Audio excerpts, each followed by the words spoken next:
안녕하세요.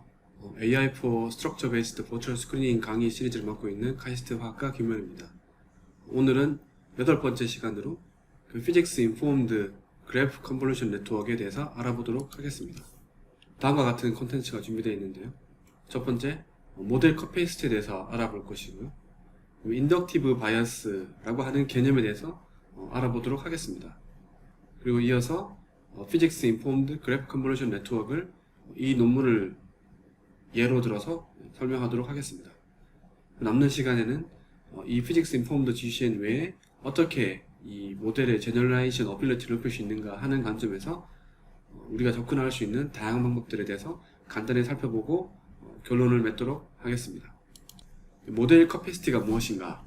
우리가 지금까지 살펴봤던 CNN, GCN 혹은 그 하이브리드 방법들이 다양한 경우에 대해서 어떤 데이터 바이어스에 의해서 제너럴라이제이션 어빌리티가 떨어진다는 걸 배웠습니다. 그리고 동시에 이제 우리가 원하는 만큼 제너럴라이제이션을 할 수 있는 많은 양의 데이터를 모은다는 것은 현실적으로 불가능하다는 걸 알고 있습니다. 이러한 상황에서 어떻게 예측의 일반화 성능을 높일 수 있는가 하는 게 이제 우리의 문제인데요. 그런 방법 중에 하나로 이제 적절한 모델 커패시티를 가지는 예측 모델을 이제 제안하는 것인데요. 모델 커패시티라고 하는 게 이제 기본적인 개념은 우리가 학습에 이제 업데이트 할 수 있는 러너블 파라미터의 숫자를 적절히 조절하는 것입니다.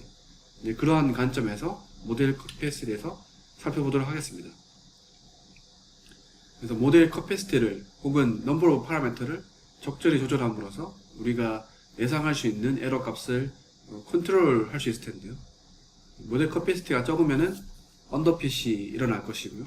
이러한 영역에 존재하게 되겠죠. 그다음에 이제 모델 커패시티가 너무 크면은 내가 갖고 있는 데이터보다 너무 크게 되면은 오버핏이 일어나게 됩니다. 그래서 이런 것들을 극복하기 위해서 적절한 이 옵티멀 커패시티라고 하는 거를 이제 도달하게 되는데, 이 옵티멀 커패시티라고 하는 거는 결국은 이제 넘버 오브 파라미터와 직관되기 때문에 딥러닝에서 히든의 숫자를 줄임으로써 조절할 수 있겠죠. 하지만 이제 그보다 더 강력하게 옵티멀 커패시티를 줄일 수 있는 방법이 있는데요. 예를 들면 이거를 이제 우리가 리프레젠테이셔널 커패시티라고 부르는 건데, 이 커패시티라고 하는 게 단순히 이 파라미터 숫자를 조절하는 것에 의해서 결정된다기보다는 이 우리가 표현하려고 하는 이 알고리즘에 어떤 적절한 컨스트레인트를 줌으로써 커패시티를 조절할 수가 있습니다. 예를 들면 이제 우리가 어떤 예측 모델을 만들 때 다양한 모델들이 존재할 수 있겠죠. 예를 들면은 우리가 지금까지 살펴보았던 그래프 컨볼루션 네트워크, CNN 혹은 이것들의 하이브리드, 오토인코더를 활용한다든지 다양한 방법들의 다양한 아키텍처를 활용해서 우리가 예측할 수 있는 모델을 만들 수 있다는 것을 이제 배웠는데요. 그 중에서 이제 어떤 모델들이 또 다른 모델보다 더 높은 예측률과 일반화 성능을 보여줄 수 있겠죠. 그 이유는 이 단순히 이 파라미터의 숫자라기보다는 그 모델이 갖고 있는, 그 알고리즘이 갖고 있는 아키텍처에 기인한다고도 볼 수 있는데요. 예를 들면 CNN과 GCN은 완전히 다른 모델인데 일반적으로 GCN이 CNN보다 조금 더 높은 성능을 보인다는 게 우리가 앞에서 살펴봤죠. 이거는 이제 단순히 파라미터 숫자의 문제가 아니라 이 모델의 아키텍처에 기인한다고 볼 수 있고, 이거를 우리가 다른 말로 Representational Capacity of the Model 이라고 부르게 됩니다. 예를 들어서 이런 형태의 데이터가 이제 분포되어 있는 모델에 대해서 이 빨간색과 파란색을 구분할 수 있는 Decision Boundary를 만든다고 해보죠. 그랬을 때 우리가 만약에 리니어한 모델을 적용시킨다라고 하면은 어떻게 이런 직선을 긋더라도 이 빨간색과 파란색을 구분할 수 있는 Decision Boundary를 그려낼 수가 없죠. 그러니까 이러한 형태의 리니어 모델로서는 이런 데이터를 설명할 수가 없는 거죠. 다르게 얘기하면 Representational Capacity가 부족한 거죠. 반면에 이 데이터를 우리가 이제 2차원 공간으로 3차원 공간으로 차원을 높여서 데이터 분포를 다르게 만든다면은 이렇게 2차원적인 이 리니어 모델을 통해서 이 두 개를 구분할 수 있는 디시전 바운드를 정할 수 있습니다. 이런 형식으로 이제 로우 디멘전에서 하이 디멘전을 옮겨가는 것도 하나의 리프레젠테이셔널 커패시티라고 할 수도 있을 거고, 혹은 이제 리니어 대신 이렇게 원형의 혹은 넌리니어한 디시전 바운드리를 그음으로써 이 두 개를 구분할 수 있는, 같은 2차원에서 이 두 개를 구분할 수 있는 적절한 디시전 바운드리를 정할 수 있을 거라고 이제 생각이 됩니다. 그래서 이 적절한 디시전 바운드리 혹은 적절한 리프레젠테이셔널 커패시티를 가짐으로써 우리가 갖고 있는 데이터를 잘 설명할 수 있는 모델을 만들 수 있겠죠. 이제 실제로 이제 우리가 쓸 수 있는 다양한 모델들이 존재할 수 있는데 DNN을 쓸 수도 있고 CNN을 쓸 수도 있고 RNN을 쓸 수도 있겠죠. 그래서 실제로 이제 이런 이미지 레코그니션, 개와 고양이를 구분하는 이미지 레코그니션에서는 이 CNN이 등장함으로써 그 전에 이제 딥 뉴럴 네트워크로 달성할 수 없었던 정확도를 달성할 수 있었고 쉘로우 러닝보다 더 높은 성능을 달성할 수 있었습니다. 이렇게 이제 고정된 모델 내에서도 우리가 이제 적절한 파라미터 숫자를 이 히든 레이어의 개수나 노드의 개수를 조절함으로써 조절할 수 있는데요. 그렇게 해서 이제 성능을 높일 수도 있겠죠. 그래서 적절한 모델을 선택하는 게 굉장히 중요하다 하는 거를 이제 다시 한번 강조할 수 있을 거고요. 그럼 어떻게 우리가 적절한 representational capacity를 통해서 optimal capacity를 달성할 수 있을 건가 살펴볼 텐데, 이제 그러한 개념으로 우리가 인덕티브 바이어스라고 하는 것을 소개하도록 하겠습니다. 이 fully connected neural network 혹은 딥 뉴럴 네트워크라고 하는 것은 각각의 레이어의 노드들끼리 완전히 이제 서로 다 연결되어 있는 거죠. 말 그대로 이제 fully connected 된 상태로 우리가 이제 표현할 수 있는데요. 그러다 보니까 이 레이어 안에서의 소위 말하는 웨이트 쉐어링이 일어나지 않게 됩니다. 반면에 이제 CNN 같은 경우에는 이 이미지 레코그니션에서 굉장히 성공적인 그 프리딕션을 가능하게 했는데요. 이 경우에는 우리가 살펴본 바와 같이 리셉티브 필드 혹은 이제 그 필터링, 그 필터 안에서 이 컨볼루션을 통해서 이제 웨이트 쉐어링이 일어났었죠. 그래서 이제 이 풀리 커넥티드 레이어에 비해서 우리가 학습에 사용하는 러너블 파라미터 숫자가 획기적으로 줄어들게 됩니다. 다르게 얘기하면은 오버피팅을 피할 수 있는 하나의 방법이 되겠죠. 그래서 이제 이러한 방식으로 웨이트 쉐어링을 하고 이 데이터의 어떤 시메트리, 트랜슬레이션 인베런스 하다는 어떤 시메트리를 이용해서 이 학습을 진행하는 모델이 이제 이 CNN을 할 수 있고, 이렇게 웨이트 쉐어링이 일어나는 것을 통해서 이 넘버 오브 파라미터를 조절하고 이 모델의 커패시티를 더 낮게 맞춰주는 거죠. 다르게 얘기하면은 우리가 갖고 있는 데이터에 비해서 어떤 좀 더 적절한 모델 커패시티를 갖추었다고 할 수 있고, 이게 이제 웨이트 쉐어링을 통해서 일어난 거죠. 그래서 이 인덕티브 바이어스는 웨이트 쉐어링의 또 다른 이름이라고 할 수 있겠죠. 그러면 이제 웨이트 쉐어링이라고 하는 게 꼭 지금처럼 일어나야 되는가? 이 컨볼루션처럼 이제 웨이트 쉐어링이 일어나야 되는가? 라고 이제 질문할 수도 있을 텐데요. 뭐 GCN 같은 것도 하나의 이제 웨이트 쉐어링의 또 다른 방법이라고 할 수 있겠죠.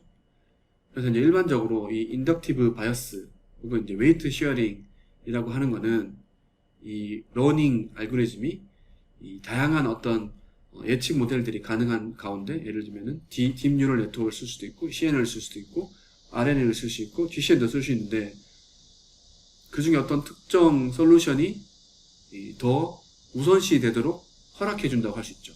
우리가 MLP라고 하면은 이 각각의 이 파라미터들이 이제 다양한 형태로 이제 어떤 프리덤을 가지고 갖춰줄 수 있는 반면에 이 CNN과 같이 웨이트 쉐어링을 하게 되면은 이렇게 다양한 컨비네이션 중에서 이 특정 어떤 파라미터 셋이 고정되도록 만들어주는 효과가 있겠죠. 다르게 얘기하면은 이 다양한 솔루션 중에서 특정 하나의 어떤 솔루션이 우선시 되게끔 만들어주는 거죠. 그런 면에서 이거는 컨스트레인트라고 이제 할 수도 있겠죠. 그래서 이런 컨스트레인트 작업을 통해서 우리가 맥시멈 라이클리후드를 만족하는 어떤 모델을 택한다고 이제 할 수 있을 텐데요. 또 이런 면에서 보면은 이 인덕티브 바이어스는 이 모델의 오버피팅을 피하는 레귤러라이제이션의 한 형태라고 할 수도 있겠죠. 그래서 이제 다양한 방법으로 이 인덕티브 바이어스라고 하는 것을 해석할 수가 있습니다. 이 인덕티브 바이어스는 결국 이제 웨이트 쉐어링이라고 말씀드렸는데, 컨볼루션 뉴럴 네트워크는 이 하나의 동일한 레이어 안에서 이 컨볼루션을 통해서 웨이트 쉐어링이 일어나는 반면에 리커런트 뉴럴 네트워크 같은 경우에는 이런 이 다음 레이어 이 레이어 사이에 웨이트 쉐어링이 일어나는 형태라고 할 수 있고요. 이제 그래프 뉴럴 네트워크 같은 경우에는 또 다른 형태의 이제 웨이트 쉐어링이 일어나는 거죠. 그럼 어떤 형태의 웨이트 쉐어링이 적절한가 하는 거는 우리가 지난 시간에 배웠던 릴레이셔널, 이 시스템이 가지고 있는 어떤 그 릴레이션을 이용해서 그 릴레이션에 맞게끔, 시스템의 시메트리에 맞게끔 적절히 이제 정할 수가 있겠죠. 예를 들면은 어떤 엔티티들이 유닛 형태로 존재하는데 이 유닛들이 다 서로 관계가 있다 라고 하면은 이 인덕티브 바이어스가 굉장히 약하다고 할 수 있겠죠. 우리가 걸어줄 수 있는 컨스트레인트가 작겠죠. 이럴 경우에는 이제 fully connected 레이어를 쓸 수 있을 것이고, 이 엔터티가 그리드 엘리멘트고, 이 이미지와 같이 그리드 엘리멘트고, 이 각각의 릴레이션이 이웃하는 엘리멘트끼리만 서로 연결되어 있다라고 하면은 이 로컬하게 시메트리를 유지하는 게 굉장히 중요하고, 그래서 이제 CNN과 같은 어떤 필터, 리셉티브 필드라고 하는 어떤 필터 개념을 적용시킬 수가 있습니다. 지금 스파셜 트랜슬레이션을 우리가 이제 인베런트하게 만들 수 있다고 얘기를 하고요. 리커런트 뉴럴 같은 경우에는 엔티티들이 타임 스텝에 의해서 이제 결정되고 이 시퀀셜하게 되겠죠. 예를 들면 랭귀지와 같처럼 주어가 나오고 동사가 나오고 목적어가 나온다. 혹은 뭐 한국어처럼 이제 주어가 나오고 목적어가 나오고 동사가 나온다라고 하면은 이 순서가 시퀀스가 훨씬 중요하다잖아요. 그래서 이 시퀀스 사이에 어떤 릴레이션을 가지게 되고, 그래서 이제 이 인덕티브 바이어스도 이 시퀀셜러티를 만족하는 형태로 줄 수가 있습니다. 그리고 이제 이를 통해서 타임 트랜슬레이션을 인베런트하게 만들 수가 있겠죠. 그래프 뉴럴 네트워크 같은 경우에는 네트워크를 구성하는 노드와 이 노드들 사이에 엣지를 통해서 연결되어 있고, 이 엣지라고 하는 거는 꼭 이웃하는 것뿐만 아니라 좀 더 떨어져 있는 기업끼리도 이제 연결될 수 있겠죠. 그리고 어떤 노드들은 2개, 어떤 노드들은 3개처럼 이제 아비트러리하게 서로 연결되어 있겠죠. 그래서 이러한 형태를 만족하게끔 인덕티브 바이어스 걸어주는 게 이제 그래프 컨볼루션 네트워크, 혹은 좀 더 제너럴하게 그래프 뉴럴 네트워크라고 부를 수 있을 것이고요. 그때 이제 이 노드와 엣지의 포미테이션을 인베런트 하게끔 하는 이 성질을 만족하게 인덕티브 바이어스를 걸어준다고 우리가 얘기를 할 수가 있습니다. 그럼 피직스 인폼드 GCN은 무엇이냐? 우리가 이제 앞서 살펴봤던 모델들은 이런 컨볼루션 뉴럴 네트워크, 풀리 커넥티드 네트워크, 그래프 컨볼루션 네트워크, 이런 것들을 이제 만족하는 것들을 했는데, 왜 지금 와서 이제 피직스 인폼드라고 하는 것들을 도입하게 되는가 하는 거를 이제 살펴볼 텐데요. 그 키 아이디어는 다음과 같습니다. 우리가 이제 이전 시간 내에 쭉 살펴본 것처럼 사실은 이 문제가 이 오버피팅이 되는, 혹은 제너레이션 어빌리티가 떨어지는 이 문제가 이 모델 자체라기보다는 이 모델의 커피시티에 비해서 우리가 갖고 있는 데이터가 너무 적다는 거고, 심지어 갖고 있는 이 데이터가 인트린직한 바이어스를 가지고 있다는 거죠. 그리고 이제 이런 데이터를 더 많이 확보하는 것은 현실적으로 이제 불가능하다는 것을 우리가 알고 있습니다. 이제 이런 상황에서 어떻게 이 문제를 극복할 것인가 하는 것을 이제 고민해봐야 되고, 앞서 살펴봤던 것처럼 이 옵티멀 커피시티를 만족해야 되고, 그 하나의 방법으로 단순히 넘버 오브 파라미터를 줄이는 것보다는 어떤 적절한 컨스트레인트를 걸어주는 거죠. 혹은 적절한 인덕티브 바이어스를 걸어주는 거죠. 그러면 이제 어떤 형태의 인덕티브 바이어스를 걸어줄 수 있을까? 이 GCN 같은 방법, CNN 같은 방법들이 잘 작동하지 않는다는 걸 살펴봤는데, 또 다른 형태의 컨스트레인트로 우리가 피직스라고 하는 것을 활용할 수 있지 않을까 하는 게 핵심 아이디어이고요. 그 이유는 이 피직스는 굉장히 유니버셜 하잖아요. 우리가 이제 이 프로테인 타겟의 종류에 상관없이, 뭐 시퀀스에 상관없이, 또 리간드의 형태에 상관없이 항상 이 프로테인과 리간드 사이의 인터랙션은 동일한 피직스에 의해서 지배받고 있겠죠. 하이드로젠 본딩이나 하이드로포빅 인터랙션, 논코밸런트 인터랙션의 다양한 피직스에 의해서 이제 지배된다는 걸 알 수 있고, 그럼 이러한 피직스를 인덕티브 바이어스로 활용한다면은 그 전에 우리가 시도하지 않았던 다른 형태의 어떤 컨스트레인트를 줄 수 있는 거고, 뭐 이 경우에는 우리가 알고 있는 어떤 피직스를 만족하게끔 하는 그 인베리언스가 이제 컨스트레인트로 걸리게 되겠죠. 그러면 이제 좀 더 일반애들 성능을 높일 수 있는 하나의 방법이 되지 않을까라고 이제 생각해 볼 수 있습니다. 그렇다면 이제 이 프로테인과 리간드 사이의 인터랙션을 결정하는 피직스는 무엇인가? 이 피직스는 뭐 물론 이제 일렉트로스태틱 인터랙션, 퀀텀 미케니컬한 인터랙션이 될 수 있을 텐데 이러한 퀀텀 미케니컬한 인터랙션 같은 경우에는 우리가 식으로 표현하기가 굉장히 어렵죠. 그러다 보니까 이제 일반적으로는 우리가 첫 시간에 살펴봤던 것처럼 이 피직스 베이스드 어프로치에서 활용하는 임피리컬 포스 필드를 생각할 수 있을 겁니다. 이 임피리컬 포스 필드는 페어와이즈 인터랙션을 서메이션 함으로써 이제 얻어지게 되고요. 이 페어와이즈 인터랙션은 다양한 형태가 존재할 수 있겠죠. 반델바르스 인터랙션은 다음과 같은 시계에서 주어질 것이고, 하이드로포빅이나 일렉트론 도너 억셉터 사이의 인터랙션은 또 다음과 같은 식을 활용할 수 있습니다. 그래서 어떤 레인지보다 안에 들어오게 되면 컨스턴트로 주어지고, 어떤 특정 범위 안에서는 이러한 식을 따르게 되고, 어떤 범위를 벗어나게 되면 인터랙션 하지 않는다 하는 식으로 이제 표현하는 어떤 임피리컬한 식을 쓸 수 있겠죠. 이러한 식을 만족하게끔 뉴럴 네트워크를 그려준다면, 혹은 이러한 식을 인덕티브 바이어스로 활용한다면은 이 피직스를 딥러닝의 하나의 컨스트레인트로 쓸 수 있고, 인덕티브 바이어스로 쓸 수 있고, 그래서 좀 더 일반화 성능을 높여줄 수가 있겠죠. 그래서 이제 이를 위해서 다음과 같은 모델을 이제 만들어 봤는데요. 다른 방법들과 마찬가지로 이 바인딩 포켓에 존재하는 프로테인과 리간드에 대해서 이 각각의 애톰들의 피처를 그래프 컨볼루션 뉴럴 네트워크를 통해서 이제 얻게 되고요. 그리고 이제 인터몰레큘러 인터랙션에 해당하는 것들을 따로 분리해서 이 애톰 피처들을 얻게 됩니다. 그래서 프로테인의 피처와 리간드의 피처를 얻게 되고, 이 각각의 피처에서 얻어진 히든 피처 값을 보고서, 그리고 이것들이 떨어져 있는 거리를 보고서 이것들은 이 특정 애톰 페어는 반데르발스 식을 만족할 것이야 해서 이제 이 식의 파라미터를 결정하게 되고, 어떤 것들은 하이드로젠 본딩의 타입에 따를 것이야 라고 해서 해당하는 식에 이제 집어넣고, 하이드로포빅 인터랙션이야, 혹은 이건 메탈릭 엘리먼트니까 이 메탈의 식을 결정하는 데다가 집어넣자 해서 이제 인터랙션 페어와이즈 인터랙션 타입을 결정하게 되고, 그것들을 이제 전체 서메이션 함으로써 토탈 에너지를 토탈 바인딩 프로 에너지를 예측하게 됩니다. 그래서 이제 이거를 피직스 인폼드 파라메트라이즈드 이퀘이션을 이제 활용한다고 얘기를 하고 있는데요. 좀 더 구체적으로 살펴보면 어떤 식을 따르게 될 것인가. 이 토탈 에너지는 이렇게 다음과 같은 식에 의해서 주어지고, 그 다음에 이제 이 몰레큘의 엔트로피 텀을 보완해주기 위해서 이 로테이터블 본드의 개수에 따라서 페널티를 걸어주게 됩니다. 로테이터블 본드가 많아지면은 당연히 이제 엔트로피 텀이 높아지게 되겠죠. 근데 이 엔트로피 텀이 높은 거를 바인딩하게 되면은 이게 일종의 이제 컨스트레인트가 걸리기 때문에 이 페널티 형태로 이제 들어가서 로테이터블 본드가 많으면 많을수록 바인딩 오퍼레티를 줄여주는 식으로 식을 표현하였습니다. 각각의 텀을 보게 되면은 이 디스턴스, 이 애톰과 애톰 사이의 디스턴스에서 이 디스턴스를 결정하는 이 파라메터에서 이제 우리가 러너블 파라메터를 집어넣어 가지고 이 값에 따라서 반데르발스 식에 들어가기도 하고요. 그 다음에 이제 다른 나머지 형태의 하이드로젠 본딩, 메탈릭 인터랙션, 하이드로포빅 인터랙션의 식에도 이제 활용하게 됩니다.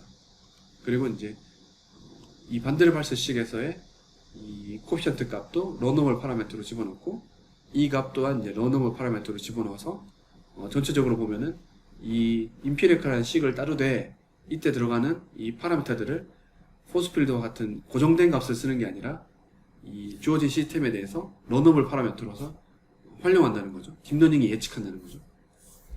그리고 이제 이 로터 페널티에서 이 값 또한 우리가 이제 러너블 파라미터로 활용하게 됩니다. 그래서 이거는 이제 에너지 와이즈 컨스트레인트라고 이제 부르고요. 또 한 가지는 우리가 이제 실험으로 예를 들면 PDB 바인드에 있는 이 구조 같은 경우에는 엑스레이를 통해서 얻어진 코크리스탈 구조잖아요. 그래서 글로벌 미니멈이라고 할 수 있을 거고요. 이 프로테인과 리간드 사이에 바인딩 포즈가 이제 정하게 되는 거죠. 그래서 이러한 바인딩 포즈 또한 이 에너지를 예측할 때 이제 굉장히 중요한데, 이 구조가 실험으로 밝혀진 이 구조가 글로벌 미니멈이다 하는 것도 일종의 스트럭처럴 컨스트레인트로 이제 활용할 수 있겠죠. 예를 들면은 프로테인과 리간드 애톰 사이에 인터랙션의 커브를 이제 다음과 같이 그릴 수 있겠죠. 그리고 이제 이 실험에서 얻어진 구조가 로컬 미니멈이다 라고 생각할 수 있을 거고요. 이 로컬 미니멈을 만족한다는 컨스트레인트로 이 에너지를 코디네이션에 대해서 그레디언트를 취했을 때 이 값이 작아지도록 0이 되게끔 로스 펑션을 정할 수 있을 거고요. 그 다음 또 한 가지는 이 커버처, 이 얼마나 샤프한가를 결정할 수 있는데요. 이게 더 샤프할수록 이 본드의 스트렝스가 커지겠죠.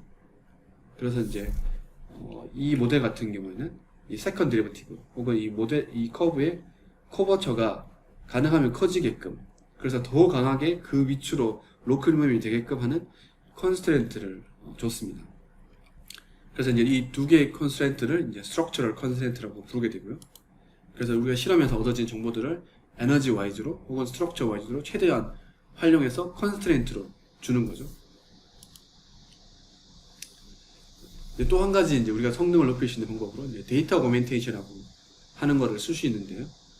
데이터 오그멘테이션은 일반적으로 데이터가 부족할 때 활용할 수 있고, 내가 이미 갖고 있는 데이터를 변형하거나 가공하고 혹은 새로 생성함으로써 이제 데이터 양을 늘릴 수가 있습니다.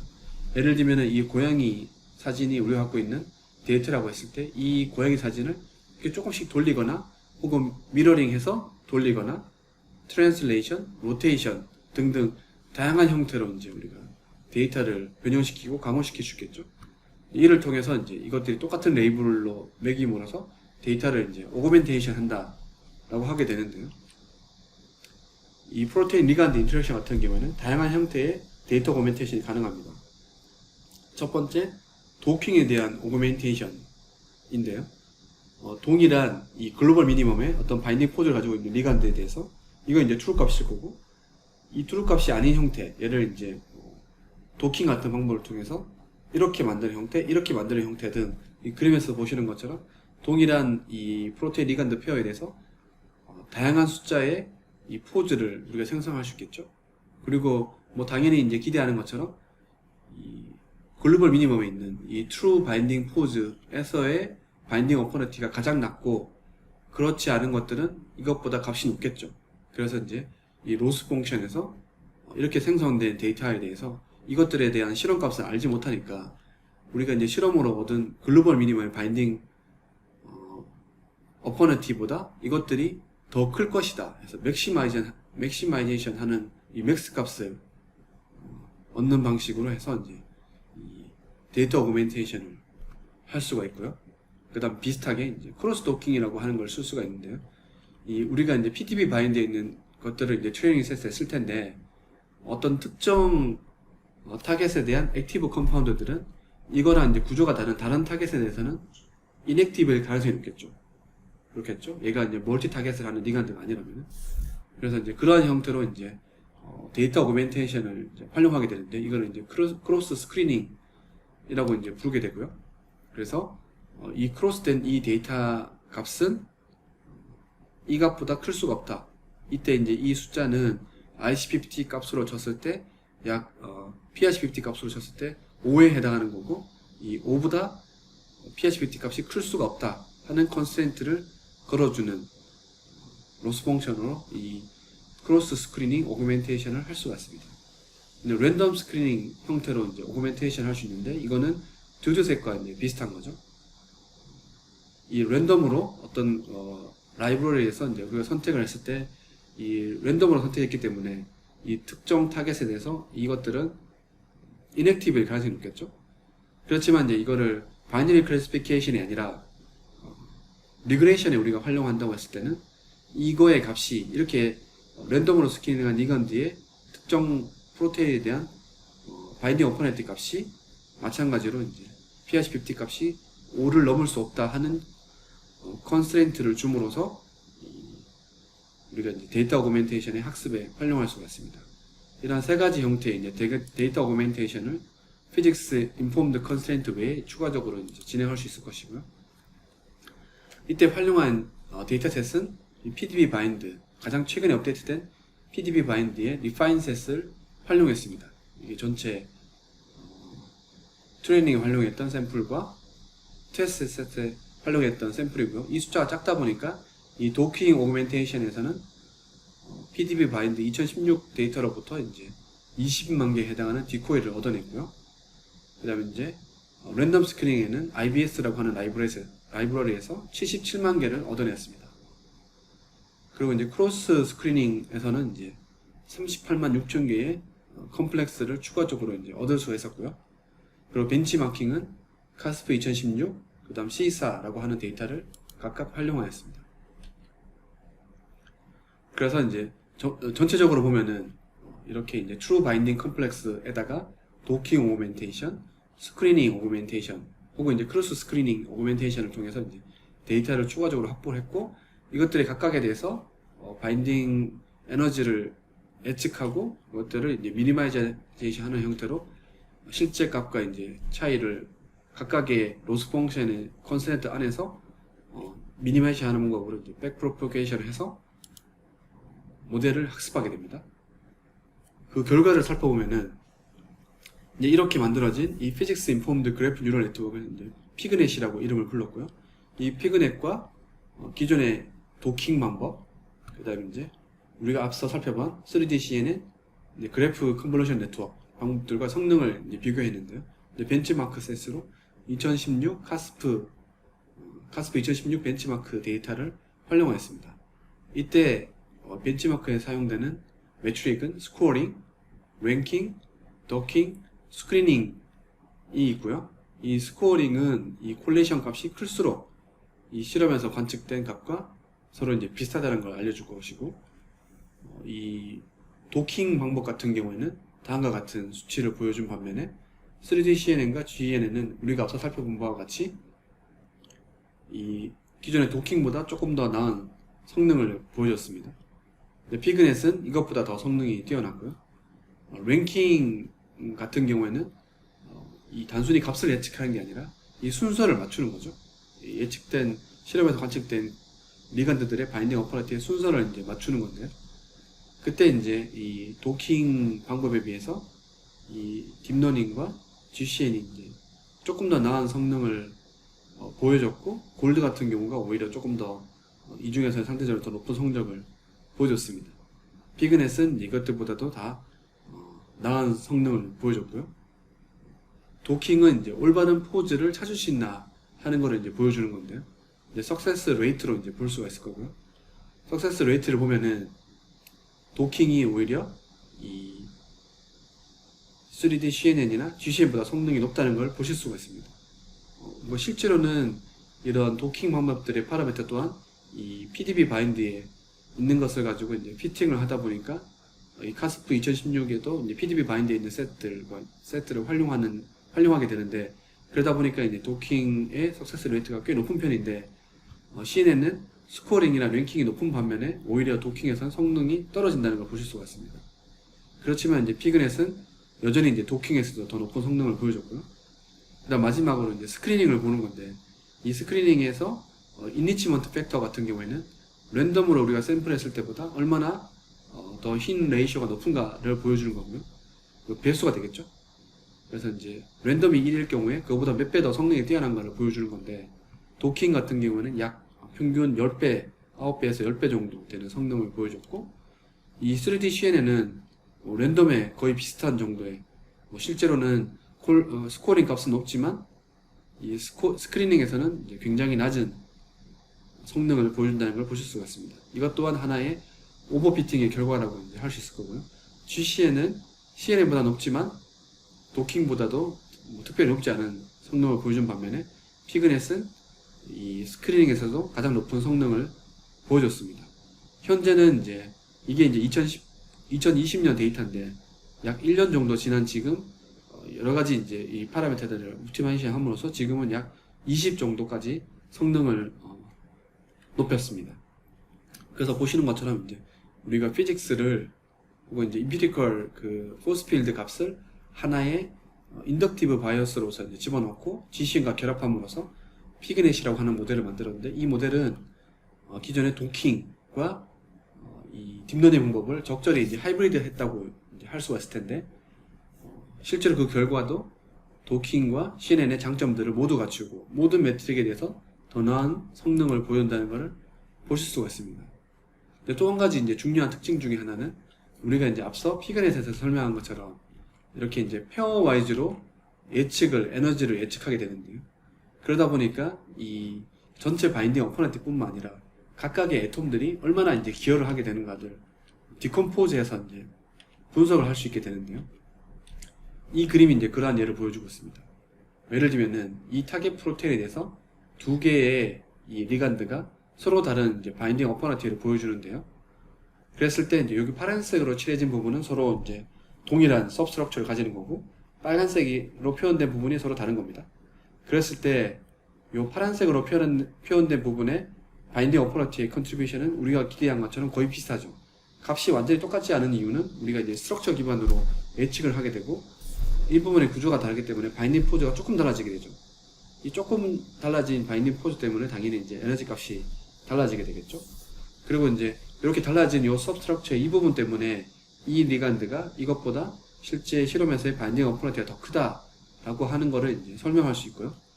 비슷한 맥락으로 이 리간드에 대해서도 똑같이 이제 해석할 수가 있습니다. 그리고 이제 이 기존의 도킹보다 뭐가 나아졌나를 살펴보면은, 예를 들면은 이제 카본 사이에 페어와이즈 인터랙션을 본다고 하면은 지금 이 그림에서 보는 것처럼 이러한 바인딩 포텐셜 에너지 서피스 커브를 이렇게 그릴 수 있을 겁니다. 가까이 있을 때는 리펄시브하고 멀리 있으면 0으로 수렴하고 그 중간에 어떤 이퀄리브리엄이 있는 로컬 미니멈 형태의 포텐셜 에너지 커브를 그릴 수가 있는데, 도킹 같은 경우에는 동일한 파라미터를 쓰다 보니까 모든 카본 애톰의 페어와이즈 인터랙션이 동일한 커브를 따르는 반면에 우리가 활용하는 이 모델 같은 경우에는 이때 활용하는, 예를 들면 반데르발스 인터랙션이다 라고 하면은 이 반데르발스 인터랙션에 사용되는 이 파라미터들이 러너블 파라미터고, 이 카본이 어떤 이 로컬한 케미컬 인바이러먼트에 있냐에 따라서 파라미터 값이 달라지고, 그럼으로써 이 포텐셜 에너지 커브도 달라지겠죠. 근데 실제로 이제 우리가 이 예측했던 다양한 값들에 대해서 통계적으로 이것들을 분포를 보게 되면은 이제 고정된 도킹에서 활용한 커브 주위로 이렇게 넓게 이제 분포되어 있다는 것을 보실 수 있고, 전반적으로는 여전히 이 피직스를 잘 만족한다는 것을 보실 수가 있습니다. 그럼 이게 얼마나 잘 의미 있게끔 잘 맞느냐 하는 것을 보기 위해서 여전히 이제 통계적인 값을 보게 됐는데요. 이 반데르발스 인터랙션의 이 이퀄리브리엄 디스턴스를 결정하는 이 D 디스턴스 값을 보게 되면은 이게 러너블 파라미터였죠. sp2 카본 사이의 인터랙션의 이 D 값이 sp3보다 더 작다는 걸 볼 수 있고, 실제로도 이것들이 이제 더 타이트하게 우리가 반데르발스 인터랙션을 파이파이 스테이킹에서 한다는 걸 알고 있잖아요. 그래서 우리가 예상하는 어떤 그런 비헤비어를 보여준다는 점에서 이 피지컬리 인터프리트블 하다라고 이제 생각할 수가 있습니다. 우리가 이제 앞서 이 데이터 오그멘테이션 방법을 활용했는데요. 이 데이터 오그멘테이션 방법이 얼마나 성능을 높이는데 기여를 했는가 하는 거를 이제 볼 수 있는 이 어블레이션 스터디 결과입니다. 그래서 카스프 2016 벤치마크 세트에서 3D CNN, GNN, 피그넷 각각에 대해서 데이터 오그멘테이션을 한 것과 하지 않은 것들을 이제 비교하게 됐는데요. 어떤 것들은 이 3D CNN에 대해서, 예를 들면 스코어링 같은 경우에는 데이터 오그멘테이션 하지 않은 것이 한 것보다 성능이 뛰어나지만, 대부분의 경우에 대해서는 데이터 오그멘테이션이 좀 더 성능을 개선했고, 특히 이 도킹의 석세스 레이트와 스크리닝의 결과를 높인 것을 보실 수가 있고요. GCN 같은 경우에도 이 데이터 오그멘테이션 했을 때 도킹의 석세스 레이트가 굉장히 높아졌다는 것을 보실 수가 있습니다. 그리고 이제 스크리닝 파워도 당연히 높아졌고요. 피그넷에서도 마찬가지로 이제 이 데이터 오그멘테이션이 이 두 개 성능을 높였고, 뿐만 아니라 이제 스코어링과 랭킹의 이 퍼포먼스도 더 높였습니다. 그리고 시사, 독립적인 다른 데이터셋인 시사에 대해서도 마찬가지로 이 데이터 오그멘테이션이 이제 성능을 높이는 데 기여했다는 것을 보실 수가 있습니다. 지금과 같이 우리가 이제 이 피직스 인폼드 혹은 이제 피직스를 인덕티브 바이어스로 활용한 예를 이제 살펴봤는데요. 마지막으로 이 외에 우리가 이제 제너레이션 어빌리티를 높일 수 있는 다양한 방법들을 이제 살펴볼 텐데요. 첫 번째로 이제 베이지안 인퍼런스에 대해서 알아보도록 하겠습니다. 우리가 앞서 데이터가 적을 때 바이너리 클래시피케이션 하면 어떤 문제가 생기는가를 지금과 같은 그림으로 살펴봤는데요. 데이터가 적게 되면은 이 다양한 형태의 디시전 바운더리를 이렇게 그을 수 있는 거죠. 이것들이 다 이제 이 트레이닝 셋에 대한 에러를 줄이는 방식으로 학습이 되는 반면에 이 새로운 인풋에 대해서는 어떤 파라미터를 쓰느냐에 따라서 예측의 값이 달라지겠죠. 다르게 얘기하면 이제 예측의 uncertainty가 생긴다고 할 수 있는데요. 또 다른 말로는 이 데이터가 적을 때는 이 모델의 분포가 굉장히 넓어지는 거죠. 이것들이 다 동일한 그 트레이닝 셋에 대한 에러를 줄 수 있을 텐데요. 이렇게 모델의 분포, 주어진 데이터셋을 설명하는 파라미터들의 어떤 분포를 가지게 되고, 이 분포에 따라서 가장 이제 프로버블한 분포를 얻는 거를 우리가 이제 맥시멈 A 포스테리아라고 이제 부르게 되고요. 혹은 이제 맥시멈 라이클리후드를 통해서 이 오메가 값을, 파라미터 값을 선택할 수 있겠죠. 그게 이제 우리가 앞서 배웠던 이 머신러닝의 맥시멈 라이클리후드 에스티메이트에 대한 프린시플일 텐데요. 뭐 예를 들면은 이렇게 맥시멈 A 포스테리아를 만족하는 파라미터 셋을 구했을 때는 이 로스 펑션이 다음과 같은 식을 만족하게 됩니다. 그래서 예측한 값과 true 값의 차이에 LMS 값을, LMS 롤을 L2 로스를 줄이는 방향으로 학습하는 거를 ML인데, MAP 같은 경우에는 이 오메가 값을 일종의 이제 세컨 오더에서 레귤러라이제이션을 활용하는 로스 펑션을 주게 되고, 이때 이제 이 파라미터를 MAP 파라미터라고 이제 부르게 됩니다.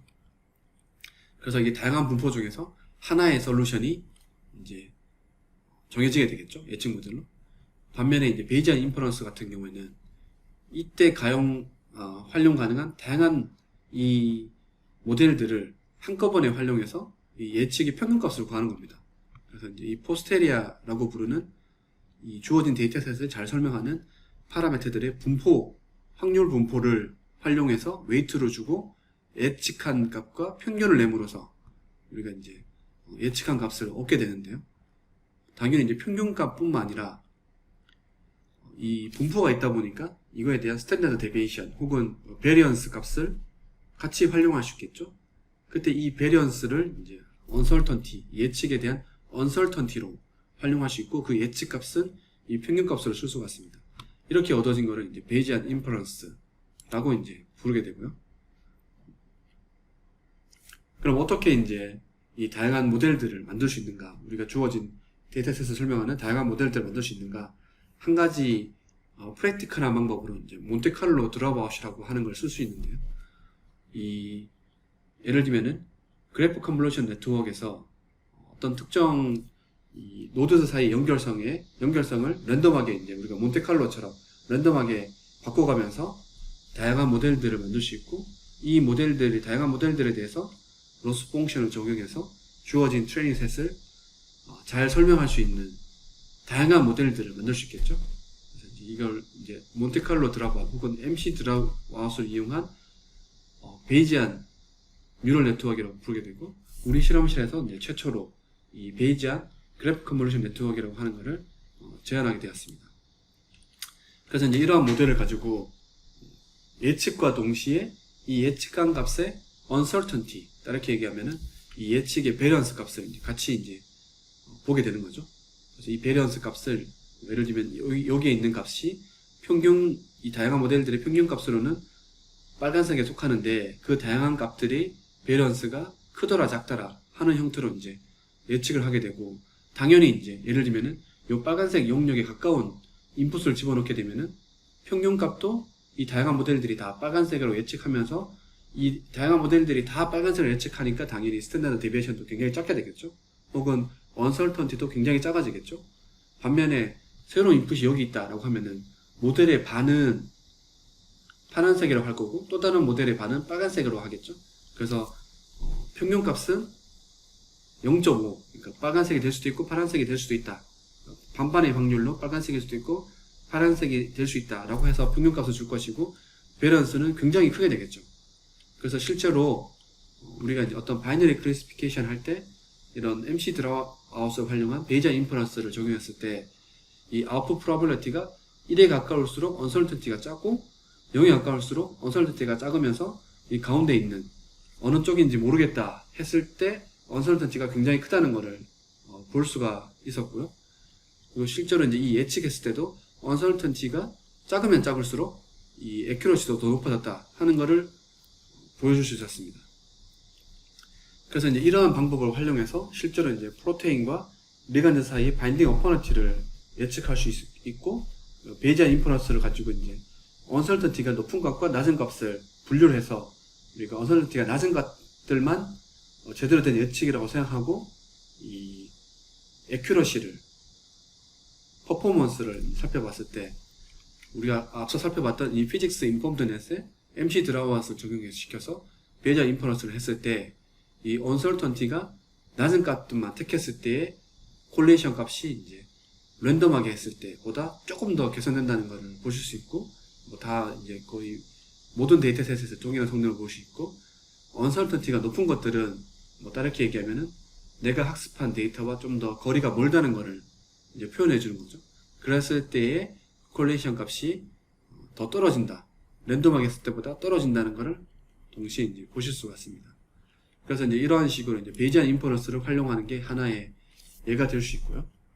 또 한 가지 이제 쓸 수 있는 좋은 방법은 이 셀프 슈퍼바이즈 러닝이라고 하는 건데, 이 셀프 슈퍼바이즈라고 하는 거는 그 이름 자체가 얘기하는 것처럼 이 데이터 자체가 하나의 레이블로서 이제 활용되는 거고, 그래서 이제 부족한 데이터 양을 굉장히 많이 늘릴 수 있는 방법으로 이제 학습을 할 수 있습니다. 예를 들면은 우리가 이제 셀프 슈퍼바이즈 터스크를 먼저 진행한 다음에 이후에 이어서 다운스트림으로 슈퍼바이즈 러닝을 하게 되는데요. 이 슈퍼바이즈 러닝은 이제 이미 레이블에 되어 있는 데이터고, 이 데이터가 적을 때 이러한 방법을 활용할 수가 있습니다. 이런 방법들이 이제 가장 성공적으로 활용된 예는 랭귀지 모델인데요. 랭귀지 모델에서는 예를 들면은 어떤 지금과 같은 이제 문장이 있다고 쳤을 때 이게 하나의 데이터가 될 텐데, 이때 이 데이터에서 예를 들면 modify라고 하는 식을 지우고 뉴럴 네트워크가 이 문장 내에서 여기에 들어갈 단어가 뭔지를 맞추는 거죠. 그러면 이제 새로운 문장 없이 얘를 지울 수도 있고, 얘를 지울 수도 있고, 얘를 지울 수도 있고, 얘를 지울 수도 있고, 혹은 동시에 두 개를 지울 수도 있고 해서 하나의 데이터로부터 굉장히 많은 데이터들을 만들어낼 수 있고, 그 레이블도 굉장히 정확하잖아요. 내가 원래 갖고 있는 문장을 복원하는 거니까요. 이런 식으로 이제 그 랭귀지 모델에서 이 셀프 슈퍼바이즈 러닝이라고 하는 거를 이제 활발히 활용하였고, 그래서 이제 이 단어의 문장의 컨텍스트를 학습하게끔 이 셀프 슈퍼바이즈 터스크를 진행한 이후에 이 퓨샷 러닝, 원샷 러닝이라고 하는 소규모 데이터를 활용해서 슈퍼바이즈 러닝을 진행하는 이러한 학습 방법들이 이제 굉장히 성공적으로 활용된 바 같습니다. 근데 비슷하게 이제 이걸 케미스트리에도 활용할 수 있을 텐데요. 예를 들면은 어떻게 이제 컨텍스트 러닝을 할 수 있는가, 혹은 이제 셀프 슈퍼바이즈 러닝을 할 수 있는가, 이렇게 그래프 형태로 이제 표현되어 있는 데이터라고 있다고 했을 때 특정 애톰을 지우는 거죠. 특정 애톰을 지우고 이 자리에 어떤 애톰이 들어갈 것인가를 예측할 수 있을 것이고, 혹은 이제 이 연결되어 있는 구조를 이제 끊어놓고 여기에 이제 어떤 서브스트럭처가 들어갈 것인가를 예측할 수도 있겠죠. 또 한 가지 방법은 이 각각의 애톰들이 가지고 있는 어트리뷰트, 예를 들면은 애톰 타입이라든지 매스라든지 밸런스 일렉트론이라든지 이 애톰의 어트리뷰트를 지워놓고 그것들을 이제 복원하는 형식으로 학습을 할 수도 있겠죠. 이렇게 해서 이제 데이터 자체로부터, 인풋 데이터 자체로부터 우리가 레이블된 데이터를 생성하고 그걸 가지고 이제 프로트레이닝을 진행하게 됩니다. 그렇게 프로트레이닝 된 걸 가지고 소규모 데이터, 예를 들면 BBBP를 예측하는 이 데이터가 굉장히 적죠. 2000개밖에 없는 데이터에 이 퓨전 러닝을 진행하게 되고, 그랬을 때 예측의 성능이 얼마나 높아지는가 하는 거를 이제 보여주는 이제 예가 될 것이고요. 예를 들면 이 경우에는 컨텍스트 프리딕션 이 부분을 했을 때 다른 것들보다 더 성능이 높아졌다 하는 거를 이제 알 수 있었죠. 그래서 이제 이 사람들은 이러한 방식으로 이 BBBP 이전에 예를 들면은 징크나 캠블 같은 굉장히 많은 200만 개의 데이터를 가지고 이러한 형태의 학습을 진행하고, 학습된 이후에 이 BBBP 2000개 데이터에 이제 이 파인 튜닝을 수행함으로써 성능을 높일 수 있었다라고 이제 얘기를 했고, 데이터가 많다 보니까 당연히 이제 파라미터 숫자도 굉장히 늘릴 수 있겠죠. 러너블 파라미터 숫자를 늘릴 수 있겠죠. 근데 마지막으로 우리가 살펴봤던 게 이제 이런 3D 그리드를 활용하는 CNN 혹은 2D 그래프를 활용하는 게 있었는데 이 3D CNN은 3차원의 포즈를 잘 설명한다는 장점이 있었고 2D 그래프는 이 CNN에 비해서 굉장히 경제적으로 이센셜하게 이 커넥티비티를 설명할 수 있는 반면에 이 토셔널 앵글 같은 3차원적인 어떤 피처를 설명할 수 없었다는 게 이제 단점이었죠. 그래서 이런 것들을 극복하기 위해서 우리 생각할 수 있는 게 이 이피션시 면에서는 그래프를 활용하면서 토셔널 앵글을 설명할 수 있는 이 3차원을 설명할 수 있는 3D 그래프의 아키텍처를 우리가 고안할 수 있다면 1호부터 이 트랜스레이션과 로테이션, 그 다음에 이제 퍼뮤테이션, 이퀴벌런스 모두를 만족할 수 있는 어떤 새로운 형태의 이 아키텍처를 만들 수 있을 겁니다.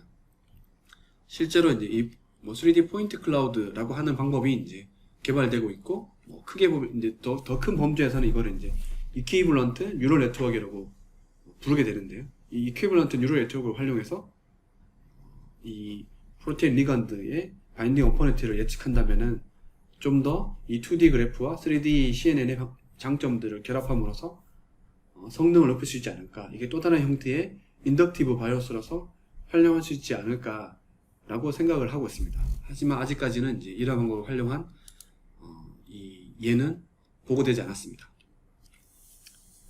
마지막으로 이제 결론적으로 우리가 이제 이 강의 시리즈의 앞선 시간에서는 피직스 방법에 대해서 알아봤고, 이 피직스는 정확하고 릴라이어블하고 인터프리터블 하면서 제너럴라이즈 잘 돼 있죠. 근데 반면에 우리가 정확하게 하면 할수록 더 속도는 느리고, 그리고 이제 피직스가 잘 디파인된 시스템에서 적용할 수밖에 없다는 단점이 있죠. 딥러닝 같은 경우에는 굉장히 빠릅니다. 그리고 이제 굉장히 심플하고 복잡한 시스템 모델에 대해서 데이터베이스 때문에 충분히 적용할 수 있는 장점을 가지고 있는 반면에 데이터 디펜던트하고 인터프리테이션이 어렵고 데이터가 적을 경우에 오버피팅이 굉장히 잘 일어난다는 겁니다. 그리고 실제로 우리가 다뤄야 되는 시스템은 데이터가 적고 바이어스가 걸려 있는 거죠. 그래서 이를 극복하기 위해서 우리가 이제 이 피직스와 딥러닝을 하이브리드하는 방법, 앞서 살펴본 그 피직스 인폼드 뉴럴 네트워크 같은 방법을 활용할 수 있을 거고요. 또 다른 방법으로는 이 도킹과 딥러닝 그리고 MD를 이 하이어라키컬하게 활용하는 하이브리드 방법도 생각해 볼 수 있겠죠. 그래서 이 숫자가 많은 것들을 딥러닝 방법을 통해서 줄여주고, 이 줄여진 거에 대해서 좀 더 정확한 이 MD 방법을 적용시킴으로써 최종적으로 얻어내는 이 컴파운드들의 정확도를, 예측 정확도를 높일 수 있겠죠. 그리고 이제 또 다른 방법으로는 우리가 살펴봤던 이 베이지안 방법, 그 다음에 이제 셀프 스파이드 방법, 그리고 이제 3D 그래프를 활용하는 방법 등등을 이제 활용할 수 있고, 이것들을 활용해서 바람직하게는 우리가 알고 있는 피직스를 이 뉴럴 네트워크 스스로 학습할 수 있게끔, 그래서 이제 피직스 어웨어 딥러닝 어프로치를 우리가 달성할 수 있다면은 이 제한된 데이터 안에서도 일반화 성능이 높은, 그러면서 이제 예측 정확도도 높고 예측의 속도도 빠른 좀 이상적인 어떤 예측 모델을 만들 수 있지 않을까라고 이제 기대를 하고 있습니다. 자, 마지막으로 우리가 이제 이렇게 이제 지난 8시간 동안 이 프로테인 리간드 사이의 인터랙션을 예측할 수 있는 피직스 방법과 딥러닝 방법들, 그리고 이제 그것들의 한계점에 대해서 이제 골고루 살펴봤는데요. 처음에 이제 이 강의를 시작할 때 제가 제안했던 이 강의의 목표를 다시 한번 가지고 왔습니다. 그래서 이제 이런 강의를 통해서 여러분들이 이 강의 내용들을 잘 이해하고 또 스스로 보충 수업을 했다면은 이 신약 개발 분야에서 인공지능의 올바른 역할과 그리고 현재의 한계점들을 잘 파악했을 거라고 이제 생각을 하고 있고요. 그 다음에 이제 이 현재까지 보고된 이 프로테인 리간드 인터랙션의 예측 모델들이 어떤 정도의 성능을 보여주고 있고, 이 각각의 모델들의 장단점이 무엇인가 하는 것도 이제 이해하셨을 거라고 이제 생각을 하고 있습니다. 그리고 이제 이러한 단점들을 극복하기 위해서 향후 여러분들 스스로도 이제 자체 모델을 개발할 수 있을 것이고, 혹은 이제 누군가가 지금보다 더 개선된 방법을 개발했을 때 어떤 회사 혹은 어떤 사람들이 그런 것들을 더 잘할 것이고 혹은 잘 했느냐를 스스로 이제 평가하실 것이고, 그래서 이런 것들의 지식을 바탕으로 좀 더 올바른 방향으로 여러분들의 연구에 이 인공지능이라고 하는 거를 활용할 수 있게끔 어떤 능력이 배양되는데 그 토대가 되지 않을까라고 이제 기대를 하겠습니다. 네, 지금까지 이 프로테인 리간드 인터랙션을 구조 기반으로 예측하는 다양한 이제 인공지능 방법들의 강의를 맡은 가이스트 화학과의 교무였습니다. 네, 감사합니다.